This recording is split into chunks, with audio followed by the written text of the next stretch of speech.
Dear audience, Assalamu alaikum. I welcome you all to today's New Bangladesh. Here, as usual, we shall discuss our new citizens, new economy, new culture, new education, new technology, overall, New Bangladesh. Dear audience, every day in our country travels more than few thousands, maybe more than lakh through our different ports, airports, land ports, and seaports. So every day, few thousand passengers face immigration problems. So what can we do to solve these problems? What are the challenges waiting for us? Obviously, in the era of digitalization, we need to make automation of immigration system. So our today's topic is automation of immigration system of Bangladesh. Here we have two experts today in our studio as our guest present, Colonel Shahjalal. Thank you. Assalamu alaikum, sir. Walaikum salam. And Mr. Sadekur Rahman. Assalamu alaikum, sir. Walaikum. How are you, sir? Fine, thank you so much.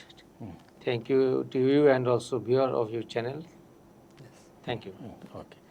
Well, sir, I know that you traveled many times in your lives. And, you are traveling from, I think, at the age of 20 or like this. And At the age of 27 or 28. 27. Until now, you are traveling very frequently. Very recently, you traveled to China, I think. So at that time, you faced some problems. Later, you faced some problems. And in the last visit, also, you faced some problems. So do you think that there are some developments, or you faced the same problem what you faced 30 years back? In fact, I traveled outside first time in 1994 for a course in Saudi Arabia. So at that time, I used to visit, since I had been in the service, so I visited in the capacity of official passport. Yes. So with official passport, up to immigration, the situation is different. But after retirement, I am visiting with the passport, Private passport. Private passport or normal civilian passport. So this difference in respect of the type of passport is a matter, and also with course of time. So in fact, if I want to compare with this time to of that time of my visit, it will not be that much prudent, as that was an official visit, or even there are some personal visit with official passport, and visit with non-official or green passport is totally different. So after retirement, I have traveled maybe 3 or 4 times with Private passport. Private passport. Last time, just last month, I visited China. At that time, I faced some difficulties, which I did not used to face before. That one of the cause might be the situation prevailing in the country at present. That might be one of the fact.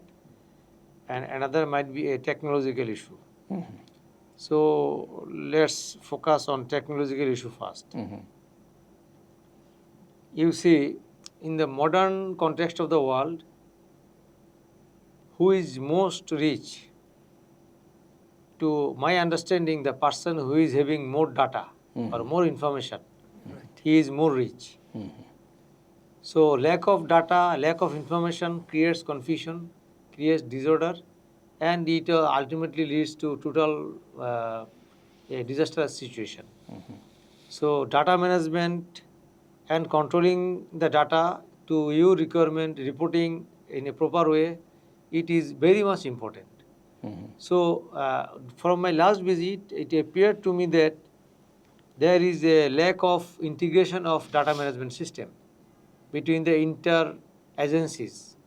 Like there are various government agencies like Passport Agency, then Immigration Agency, then our Foreign Ministry, Home Ministry, and also the foreign embassies. So I felt that there is a data fragmentation which are not interconnected, for which there are some difficulties in the immigration system. And also, though after browsing in internet and other sources, it appeared to me that they have installed some automation system, but it's still probably not full functional. So partial automation is not that much effective. So due to lack in that automation system or in the data management system, what I believe is, so what sufferings are happening for the people is that once you are in the final stage of crossing the immigration, they are telling you to, okay, go and please verify your passport from that corner. And once you go to that corner, when I went there, I found that there are a lot of people having, those are basically the very people of the ordinary groups, those who search their fate in the foreign countries for their job or other activities. So those type of people are there who are not really travelers. So I got inside to that queue, and I found that it will take more than hour or so, and by that time I may miss my flight. Right, yes. So thinking or forecasting the difficulties, I opened up my identity to one of the person in charge, who was a sub-inspector, and then he managed to get a signature for my entry in the boarding pass that visa is okay. So where there I found that they are basically interrogating the people whether he is a genuine visitor or not, or he is going for as a part of human traffic for searching job or something like that. And they do not have any instrument to verify officially that whether his visa is genuine or it is fake. So they are basically using their personal judgment by interrogation and trying to filter.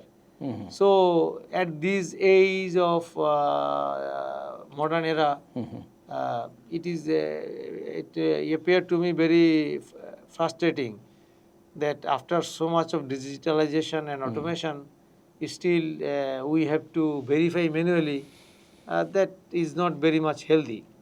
So if they would have some connectivity with the foreign embassies or where the data can be shared, that which people they have issued the visa, if that data would be there in somewhere in the central server from where the concerned agencies can enter, then it would take less than a second and perfect verification that whether he is a genuine traveler or not, or he is a fake one. So that was a great drawback, and which I experienced in my last visit. Well, sir, I traveled first time in 1989. Then I was only 19, and I faced the same what you faced today, a few days back, that they are simply interrogating the very old system, and thus trying to understand whether I am genuine or not. So we have already passed the quarter century of this century, that means 21st century. And the era of digitalization, era of automation, it is really frustrating that till now they are having that old method, using the old method. Well, Mr. Sadik, since you are a professor in CSE department in a university and you are an expert in digitalization, do you think that was proposed that we must have a central server to have all informations, all data connecting with the embassies to check all these visas and other identities? Do you think that is possible to establish in our country? Yeah, that's definitely possible. Well, before I explain this idea, I must thank our sir. He has actually presented a realistic picture what's going on around us and what we have to do, or what are the scopes actually in front of us. So if I talk about the systems, definitely system can help, but as he has already mentioned, there are a lot of stakeholders. It's not only the airport, not only the other land ports or seaports. You see the ministry is there, and Home Ministry is there, Passport Office is there, and maybe in our cases, maybe even local, what we call it, chairmen and their offices Members, also, because local government. because in our passport preparing process, they are also somehow connected. You need some kinds of documents from those guys also. So the stakeholders, it's not very few. So first of all, we have to study those stakeholders, and we have to understand the requirements. And I guess it will not be a simple task. Definitely, it will be a huge task, but definitely it's possible. And I should say that it's a burning question for us right now. We should solve it. Thank you. Okay. Sir, as it is mentioned that there are too many stakeholders. You know that we didn't have any NIDs before 2009. Now we have NIDs. That's what I faced in the passport office maybe 10 years ago. I go there to renew my passport. At that time, I showed my NID there in the passport office, and they told me that they have no connection with NID because the passport office is old enough and well experienced to make all these documents. But NID office is comparatively new. Now they are connecting NID with passport. That's what's written in the NID. All data in NID should coincide with the passports. Now they are trying to synchronize. So, what is your opinion about this? It is already I mentioned that their data is fragmented. It should be integrated. It is not as Mr. Sadiq said, it's a colossal task. Yes, integrating all the stakeholders in the same footing is colossal, but the mechanism is not that colossal or that difficult. But integration, intention, and managing on the all stakeholders, that is colossal. Yes. For that you need a massive communication. Like say China is issuing visa. So you may have to have some MOU with the Chinese embassy that whenever you issue a visa to any individual of Bangladeshi passport having Bangladeshi passport, you dump your data to this link. So and this technology is not that difficult. I believe, I think he will agree with me. Technology is not that difficult. It is just every stakeholders or every agencies, they have got their own server. So and that server is protected by password and other security arrangements. So say I am the passport office. Okay, I am preserving all my data, say in this store. Okay, now he is another agency. He doesn't require all this data. Part of it he requires. So what all he requires, I can make a segregation from here and put it in another place for which he will have the access. Though I am not that technical expert in the IT, but since I also do programming, so I have some idea. So I think if I am wrong, he can correct me. So this is what is, it's not, mechanism is not difficult, but difficulty is the bringing all in one footing. Yes, sir. I agree with you, sir.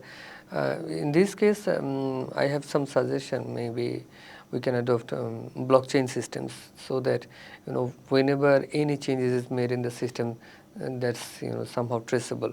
Any kind of if anyone alter any information, so that would be my suggestion. And what sir have already mentioned that there are different stakeholders. There will be different options or front pages for the users, and some of the parts that can be maintained by government and some of the private sectors. So a hybrid system that will be definitely applicable here. So about the alteration, what he said, as I do the programming and already I have completed a construction management software, including the total estimation and all types of micro level management. What I have done there or what can be done, that is what I am sharing. That is, if anybody alters, number one, if you are giving access some of the part of your data to another person, whether you are giving the editing facilities or not, that is one safeguard. Yes. Yes. So when another agency is entering to your data, probably it will not be very wise to give him the editing option. Number one. Yes. Number two, once he is entering or any of your own people is altering any data to trace it, that is we call probably audit trail or something like that. So who has entered with which gazette, there is a provision. In my software I have made that provision that the system will automatically detect from which gazette he has logged in, at what time, with what ID, and it is easily possible to trace who has made any alteration. Well, It is just, I told you in the beginning, if your data is structured, if you can design the table in a very scientific way, then anything is possible to sort out or to filter out. It's now not at all difficult. Yeah, I haven't please, denied, sir. sir. Yeah. I haven't denied. I have agreed from the very beginning. I just mentioned the latest technology that can help you what you were asking for. Maybe blockchain could be a better solution here.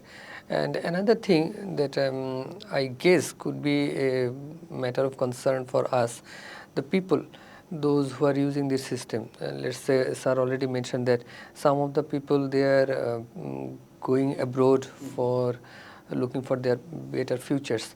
It's, in most of the cases, in my experience, what I have seen, they are not too tech friendly guys.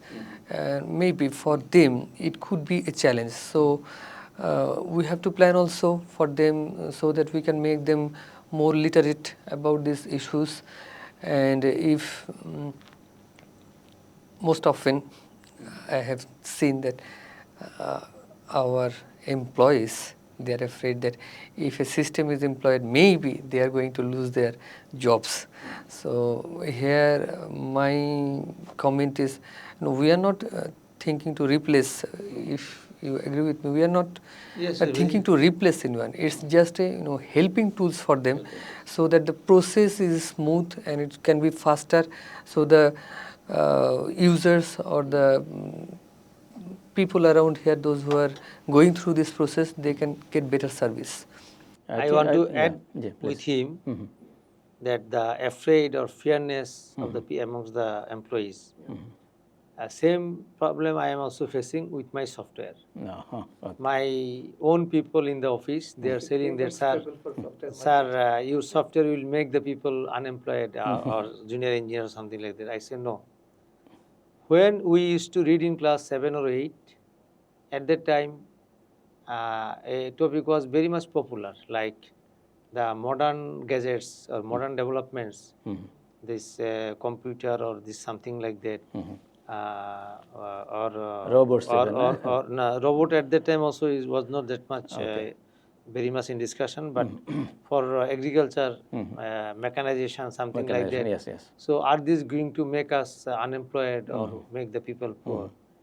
So at that time we were not that mature to understand or to analyze. But at these age, what I analyze is that this technological development has not made the people unemployed. What it has made, what he said, it has helped the decision makers, it has helped the entrepreneurs, it has helped the various peoples to speed up their job, and thereby, if one entrepreneur could manage one business in 30 years before, now he is managing 10 business or 15 business. Yes. So that is what going to happen. Yes. So once the system, once it aids you, it speed up your process, and thereby you can handle more situation, more event, and more people will be engaged. More people will be engaged. Yes. The technology is not a curse. Yes, obviously. Thank you, sir. I have a question to you. If we give access to the foreign missions, is it a threat for us? Yeah, if you say that we are sharing our sensitive data, but as sir has already mentioned, we are not going to give access to our core database. There will be an API or interface. So, Ghorpura Guru Shidure make the dorai. What happened with our Bangladesh bank hacking? Hacking. After that, we are really afraid. Afraid of everything. I got it, sir. He will make a replica. So he will have the access to that replica only. So he is technical person, he is more technical in this regard. So he will use more technological word. I am just using the layman version. Say I have this one, so I want that he should see the sample. So I open up all the inside thing. I could put the sample in my shop. So even someone steal it, so he gets the casing only, not the whole thing. Something like that. Can you please, sir? Okay. Can you explain, sir, about the security matters? Yeah, as I have already mentioned, so we are not going to provide any access to our central database. We will provide some APIs and other interfaces that will create a completely different segment for the users. And once he has done anything, any kind of activities, that is traceable from the central system. So there's nothing to be worried about. Can a remote user hack the system? Hacking, it depends when you are building the system. If there are loopholes in your systems, then it can be. But I guess when we are building a system for a nation, that will be tested definitely. Without testing, we can't implement that system. So if it is tested properly, so definitely we can avoid those. Now, can I add one thing Yes, about please, hacking? please. Yeah. That is probably called social science or social engineering, something like that. Social engineering. So that itself is another subject, social engineering. Okay. Though the implication is very negative, but the name is very good. It is called social engineering. Okay. So those people who are hacking, they even sometimes hack Pentagon. So no one can give guarantee that you will be 100% hacking proof. But what I want to say is that once I make a replica, by hacking, he can interrupt it for time being. But from my main database, which is not having access to others, I can easily recover from there. And also there are some provisions. Once you make store information, it is stored not in one place, in multiple places. So by hacking, say for example, you say you are Bangladesh is say immigration office or immigration system. You have given one part of your database to access to the say US embassy, for example, or Chinese embassy. You have given access. So what he is doing, once he is issuing the visa against each passport, whether visa is issued or not, he is just filling up that part and he is dumping it to that part. So somebody is hacking to that, so that is not going to affect the whole system. There is a part of it. Maybe for part of the time you will not be able to check digitally. So that embarrassment sometimes you may have to face if there is some. And also there might be some offline checking system also. Say once someone is uploading some system and once I am logging, periodically it will download the data. So once the system is hacked, still you have some data in your private hard disk, by which you can meet the emergency. Safe and secured. So there are a lot of options, nothing to be afraid.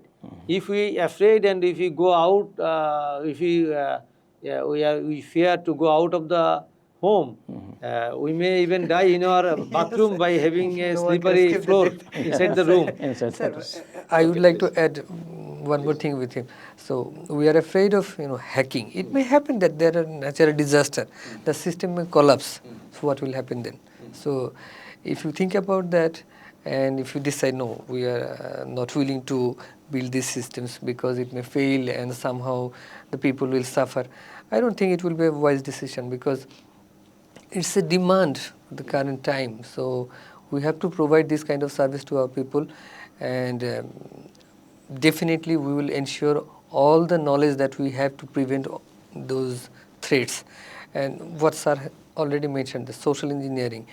The worst thing here is that social engineering, we provide our important information to those guys who can hamper our life or our systems. So we have to be careful about those things. There are some things beyond the systems. So if we can check those things, systems, what we say, the system never make mistakes. It's the guy, those who are building or those who are operating, they can make mistakes. So just check on those things. Hopefully it will provide you necessary service. And one thing I want to add, from my last visit in China, I had one of my relatives there, and both the couple were computer graduate. So I had a discussion with them about the Chinese system. So interestingly he was saying that in any public place which is under surveillance, if somebody steals you anything, say money bag or mobile or anything, something, or you forget that you have forgotten to take your small piece of bag and left somewhere else, and later on you are complaining to police. And he said that after you complain that you have lost something or somebody has stolen, you will get it back. Police will come and they will give you, hand over to you. How it is possible? He said, he is a computer graduate there. So what I am quoting by referring him. His name is Mr. Aminul. So he said that in all the public places they have CCTV footage. So without my knowledge, I am giving my biometric footprint to many places which I do not know. Yes. Yes. So whenever something is stolen from some place, and once I complain, they analyze the CCTV footage of that area. Okay. Then go to the next one, and they try to take the biometric information of that person who has taken it, and then they collate it with the natural identity card system or something like that. And from there they find his mobile number. And from mobile number they track his location. And from the location they just go and snatch that people and tell why have you taken it and bring it back. So everything is possible. Yes, possible. It is just you have to have the data stored in a proper way, and you have to have the system to capture data.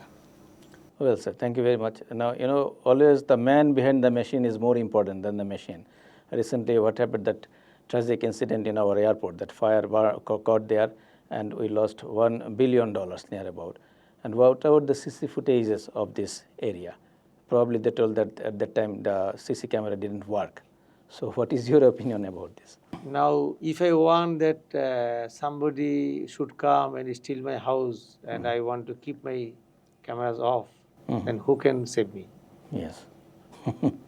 This type of thing. Answer is very simple. Okay. No, any kind of system behind the system to protect these things? I don't know, because who will catch whom? I don't know, because if you want to catch someone, there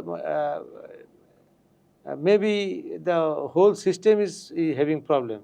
So you may have to hire some people from outside or from other planets to replace these people. So, some angels should Angels should there. come, because I don't have any solution to this problem, because this corrupted, polluted in such a way, because I am somehow integrated with some job in Civil Aviation Authority. I don't find anything in order. Sorry to say it in public. Okay. So Well, just I'm asking as a technologist, okay, as an engineer, yes. Man behind the system is important. You have already mentioned. So if you talk about that man, so you have to ask about his integrity, his honesty. That is the only thing we can rely on. If the person is not trustworthy, so everything will collapse. If you are not answerable, the person who is maintaining the system, that why the system is off, if he is not answerable, then it will happen. It will happen in future also. Again, if you ask that person, maybe that person will tell, if I do it, I am facing problem from the employees. They are going to make some movement, and rather on I can survive here, or the whole system will be jeopardized. So for all these, you need to have a very strong political consensus, because one person in power is going to do something good, and other person is trying to take the advantage of that good job so that it cannot be done, then instigating the other side to fuel the problem, so you can never solve the problem. So the main thing is that you have to have a political strong will that we will make the system all right, whoever in power. We should not hanker after power. We should hanker after a good management of Bangladesh for a good future of us, for a good for a bright future of Bangladesh. Yeah, I would like to add a few things. Okay. So, when the question is about the country, we must not compromise anything. Okay, we have to ensure our topmost integrity. We have to be patriot in that case, and if we fail to show this kind of virtues there, or if we fail to become united in case of any issues regarding the country, national issues, that will never be good for any of the citizens of this country. So we have to be careful. Well, sir, in this connection, I have another question that probably it was 2002. Yes, 2002. I traveled to Moscow. Okay, in Moscow airport, they were checking my passports and visas. Though I have been living there for many years. Okay, then at that time I asked them, why are you asking me so many questions? Don't you have information in your computer about me? There was a lady, she told me, no, we don't have any information. But I saw that the computer screen was facing to her, but there was a reflection in that. From the glass. Yeah, from the glass. So I saw my photograph and all informations are there. Okay, I'm a physicist, I understand these things. Okay. Okay, then I smiled. Okay, then what to do? She told me, wait for half an hour like this, wait for our officer is coming. Then the officer came and interviewed me. So despite of all automations, again they use the old method, interviewing a person. So what can you say about this, both of you, sir? Okay, so if you have the system and you are reluctant to use it, what can we do? That's a serious issue. So, sir, as a military officer, what is your opinion? My sir? opinion is that probably at that time you were very handsome and the lady wanted to see you for more time. Maybe there's something hidden reasons are there. Okay. Well, the officer came, he took only 5 minutes, just talked to me and was all okay. Okay. Anyway, sir. I guess, sir, yes. in some cases in our country, my experience is that junior officers, those who are working, they are often not confident enough to approve the passengers. Maybe that could be That could be, yes. That Well, sir, what are the barriers now, in 2025? What are the barriers to automize our immigration systems now? The question is to both of you, sir. Now, the main barrier, already I mentioned one, that we need to have a strong political unity. Because whenever you want to implement a system, there will be some negative force against it, and who will try to abuse your system, who will try to focus it negatively, falsely, so that you cannot implement it. So, to counter that force, you need a strong force against that. So, at first, you have to motivate the own people. If someone is trying to do foul or negative to your good effort, so that they can be handled by the people. So before you take up any steps, there should be a strong publicity from the government. What are the benefits? So that the person who had the ill intention to oppose it, they become afraid to do anything negative. So that is the first and foremost thing. And parallelly, what we should do, we should make a board of the technical experts who will work out the very minor details of it, that for the data integration, how the core database can be saved and a replica can be shared and interchanged. So these all can be there. And again, another thing I can tell you, that once upon a time there were no computer, nothing, no system. But Yes, even yes. that the system worked. I just give you a very primitive example. So say you are in charge of a foreign embassy or something like that. So at the end of the day, what are the passport visas you are issuing? If I make a regulation that after every day you have to send me a physical report, either in a printed form or in pen drive, and submit it to my that office. So that can be one of the Alternatives, yes. So backups are always needed. Backups Okay. are needed. So something like that. So as an engineer, what is your opinion, sir? Yeah, I agree with sir that we can do it in that way. We have to first analyze what are our scopes, strength and weakness. And what we are talking about is actually not nothing like that it doesn't exist in the world. We are talking about something completely new. There are many countries who are already implemented the systems. So we can ask for their experiences and we can check whether their systems or their experiences suits with us or not.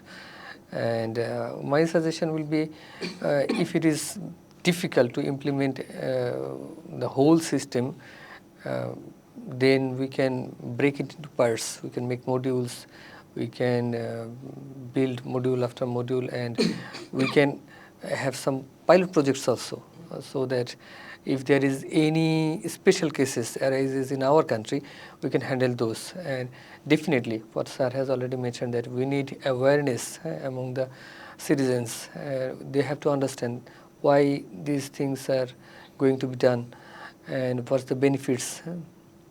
So only in that case, if everyone agrees, then technology is available. As I have mentioned very beginning of the program, technology is available. I believe we have the technicians also, engineers also who can build it. Just we need, we have to prepare our mindset, and we have to agree as a nation to improve these systems. Thank you, sir. Sir, when I traveled first time, I mentioned already in 1989, I saw long queue in the airport. Okay, later also, 10 years later, I saw long queue in the airport. And even these days, I see long queue in the airport. Why these problems we are always facing due to all automations and everything? As I said, automation is done, probably it is not functioning. Maybe it is partially working, or sometimes it is not working. Probably that is the reason. This is the reason. Yeah. You said, yes. As far my knowledge, sir has already mentioned, it's not completely done.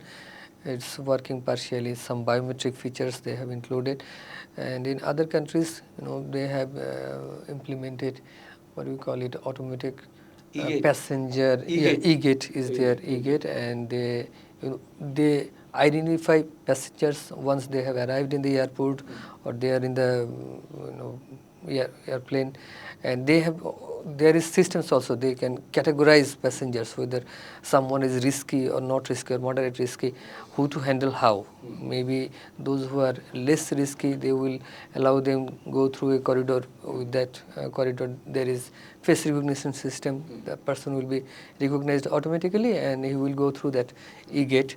So this is the way we can manage the big queue. And if the person is somehow identified as a risky person, he can be handled by the officers, those who are working there. Very nice.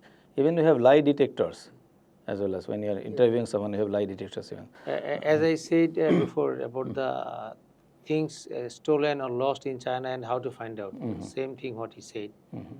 That once I am entering inside the airport, in the main gate, there should be some camera which will take my iris print or my facial recognition system, and from there it will search in the web that I am who I am. Who you are, And yes. accordingly, if the database is properly designed and entered like that what is my profession, what is my last history of my visit, the frequent travelers, that is one category. A traveler altogether first time, this is one category. And the official visitors, that is another category. Businessmen, another category. Yes. Politicians, another category. So these all can be, if the data is captured from the very beginning, properly, and if the relevant data can be shared with the relevant agencies in a proper way, then these queues can be very well avoided if we make the system accordingly. Even some countries, they have implemented some cases like whether the passenger has any criminal recourse. If he has, if he's, let's say, Interpol wanted, maybe. So once he entered into the airport, he will be easily detected, and they can find it, find the person, hand over him if needed. Well, another thing is now the term is very much popular, AI, artificial intelligence. So how AI can play a role in automation of immigration? So the first thing, as I have already mentioned, face recognition is a part of artificial intelligence. Okay, the movement, okay, how he is moving, that can help to identify whether the person is risky or not, how he is talking to other people, his behaviors, okay, and his previous history, data that can be studied whether this person is normally he is behaving in this way or not. Maybe he is traveling frequently, and this time he is some kind of trouble or something is bothering him. That can be easily identified by the AI systems. So this is one way that can be applied and can be identified, or category that can help you to categorize the passengers. Okay. So, well, sir, what specific changes must be done to make automation in our immigration system in Bangladesh? At first, we have to make a technical board, what I said. Then the board should visit the various developed countries, how they are managing. So there can be a learning session from there. Then we should make the relevant software to operate the data properly. Data can be designed in various tables, but how the table will be interlinked, so for that you need the programming. So we have very bright programmers in our country, so a lot of software engineers are available. So we pick up the good loads and make a very appropriate programming for that, and also the relevant hardware development, what is required to install, that also should be planned. And last but not the least, proper compliance and discipline to implement your system. That is very important. Well, sir, thank you. Another interesting question for me, I think it's interesting. To tell you frankly, I never stood in a queue in any embassy. Okay, I always got it very smoothly, very easily. And same happened in the airport. Now as a university professor, I get VIP treatment. Do you think that it's all okay? To give someone special care, special treatment? Categorization, classification is persisting in the world from the very beginning of its creation. It is there and it will be there. Though there will be some activist people who will oppose it. I am personally not against that, but giving proper attention to a professor is not that issue, because but on the contrast, if we ignore the other people's totally, then it is an issue. Okay. Because if an elevated person of the society is not well honored or well taken care, so people will not feel to develop himself to be elevated. So that respect and honor can be there and it can be always encouraged. But at the same time, there should be some minimum bearable facilities for the other people so that they don't feel deprived. So that is very important. That's very. Well, sir, we had a very interesting discussion today. Anything left from your side, sir? I think I have touched all the points. Anything left, sir? I think what also I had a mind to tell, I think I have covered all. And you? Yeah, I guess I have also covered everything. Well, thank you very much, dear audience. This is all with our today's discussion. I think that you enjoyed our discussion, so hope to see you again in the next episode. Assalamu alaikum.